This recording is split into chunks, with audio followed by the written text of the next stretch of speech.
अगर असम कांग्रेस के लिए आसान राज्य होता तो गांधी परिवार को खुद मैदान में उतरने की जरूरत ही नहीं पड़ती। लेकिन 2026 में होने वाले असम विधानसभा चुनाव से पहले प्रियंका गांधी वाड्रा का सीधे स्क्रीनिंग कमेटी की कमान संभालना दिखाता है कि असम अब कांग्रेस के लिए सिर्फ चुनाव नहीं बल्कि एक राजनीतिक सर्वाइवल टेस्ट बन चुका है। वैसे असम प्रियंका के लिए कोई नया इलाका नहीं है। 2021 के चुनाव में रणनीति हो, कैंपेन डिजाइन हो और भूपेश बघेल की तैनाती क्यों ना हो, इसके पीछे उन्हीं की सोच थी।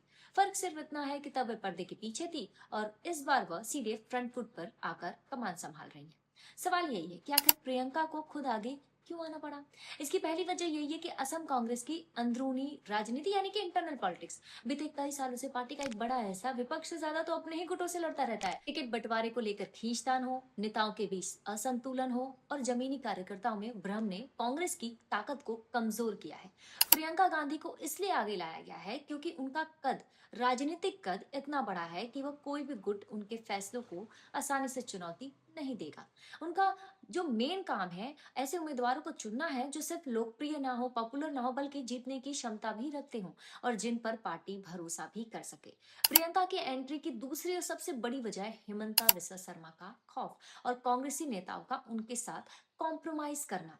असम की राजनीति में यह खुली बात है कि कांग्रेस के कई बड़े नेता दिन में तो पार्टी का झंडा लेकर चलते हैं, लेकिन रात के अंधेरे में सीएम हिमंता बिस्वा शर्मा के साथ सेटिंग कर लेते हैं। ऐसा इसलिए क्योंकि हिमंता ने 2 दशक कांग्रेस में बिताए हैं। वो आज विपक्ष में बैठे हर बड़े नेता की पुरानी फाइलें, उनकी कमजोरियां और उनके राज जानते हैं।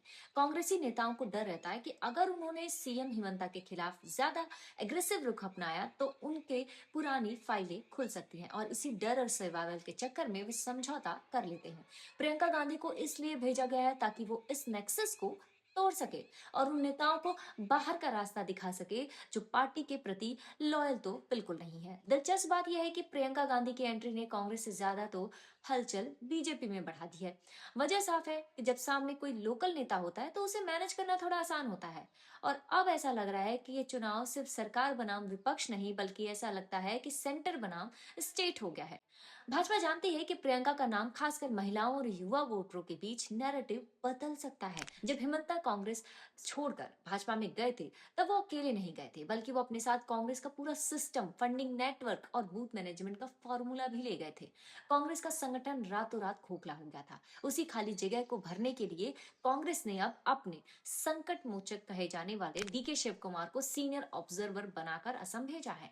डीके शिव कुमार के पास चुनाव प्रबंधन और रिसोर्सेस को जुटाने का जबरदस्त एक्सपीरियंस है। उनका काम है भाजपा की धन, बल और मशीनरी का मुकाबला करना और नेताओं को एक साथ रखना। इसके अलावा भूपेश बघेल भी इस टीम का हिस्सा होंगे। कांग्रेस ने अपनी ए टीम में यानी कि प्रियंका गांधी वाड्रा, शिव कुमार और भूपेश बघेल को एक साथ उतार कर यह साफ कर दिया है कि वे अब आर पार की लड़ाई के लिए पूरे मूड में हैं। इस बड़ी टीम को उतारने के पीछे एक खास गणित भी है। 2021 के विधानसभा चुनाव में एनडीए और कांग्रेस गठबंधन के बीच वोट शेयर का अंतर केवल 1.6% ही था। सीटों में फासला बड़ा था लेकिन वोटों का अंतर बहुत कम था। कांग्रेस को लगता है कि अगर प्रियंका गांधी सही उम्मीदवार चुनती हैं और डीके शिव कुमार ने मैनेजमेंट संभाल लिया तो यह अंतर पाटा जा सकता है। कुल मिलाकर कहें तो अब असम में होने वाला विधानसभा चुनाव सिर्फ एक राज्य का चुनाव नहीं बल्कि कांग्रेस के अस्तित्व और हिमंता बिस्वा शर्मा के वर्चस्व की लड़ाई बन गया है। इस वीडियो में इतना है। जय हिंद।